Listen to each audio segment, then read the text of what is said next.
beats to the bar. And here we were, driving back roads in a brand new yellow Chevrolet Impala. In the whole of the United States, there was perhaps no sillier place to stop with a car loaded with drugs. A conservative, redneck Southern community not happy to welcome different-looking strangers. In the car with me were Ronnie Wood, Freddie Sessler, an incredible character, my friend and almost a father to me, who will have many parts in this story, and Jim Callaghan, the head of our security for many years. We were driving the 400 miles from Memphis to Dallas, where we had our next gig the following day at the Cotton Bowl. Jim Dickinson, the Southern boy who played piano on Wild Horses, had told us that the Texarkana landscape was worth the car ride, and we were planed out. We'd had a scary flight from Washington to Memphis, dropping suddenly many thousands of feet, with much sobbing and screaming. The photographer Annie Leibowitz hitting her head on the roof, and the passengers kissing the tarmac when we landed.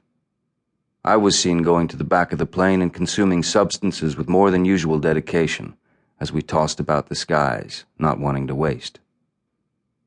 So we drove, and Ronnie and I had been particularly stupid. We pulled into this roadhouse called the Fordyce, where we sat down and ordered, and then Ronnie and I went to the John. You know, just start me up. We got high. We didn't fancy the clientele out there or the food, and so we hung in the John, laughing and carrying on. We sat there for 40 minutes. And you don't do that down there.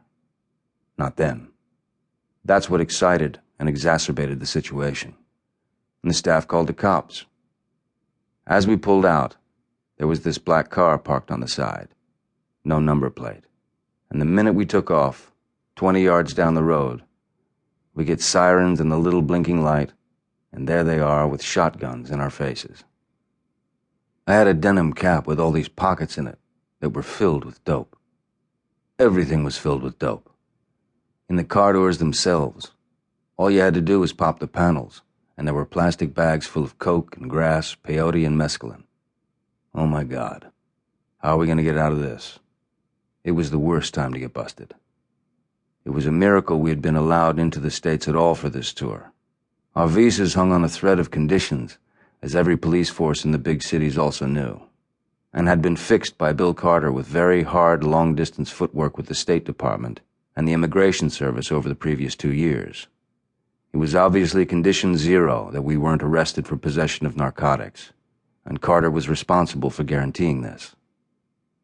I wasn't taking the heavy shit at the time. I'd cleaned up for the tour. And I could have just put all that stuff on the plane.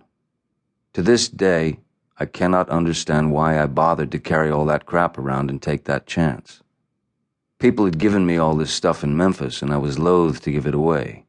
But I still could have put it on the plane and driven clean. Why did I load the car like some pretend dealer? Maybe I woke up too late for the plane. I know I spent a long time opening up the panels, stashing this shit.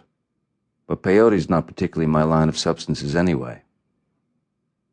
In the cap's pockets, there's hash, 2-in-alls, some coke. I greet the police with a flourish of the cap and throw pills and hash into the bushes. Hello, officer. Flourish. Oh, have I broken some local law? Pray forgive me, I'm English. Was I driving on the wrong side of the road? And you've already got them on the back foot. And you've got rid of your crap, but only some of it. They saw a hunting knife lying on the seat and would later decide to take that as evidence of a concealed weapon. The lying bastards. And then they made us follow them to a car park somewhere beneath City Hall. As we drove, they watched us, surely, throwing more of our shit into the road. They didn't do a search immediately when we got to the garage. They said to Ronnie, "Okay, you go in the car and bring out your stuff." Ronnie had a little handbag or something in the car, but at the same time, he tipped all the crap he had into a Kleenex box. And as he got out, he said to me, "It's under the driver's seat." And when I go in, I didn't have anything in the car to get. All I've got to do is pretend that I have something and take care of this box. But I didn't know what the fuck to do with it. So basically, I just scrunched it up a bit and I put it under the back seat. And I walked out and said, "Well, I don't have anything." The fact that they didn't tear the car apart is beyond me. By now they know who they got. Well, looky here. We got some live.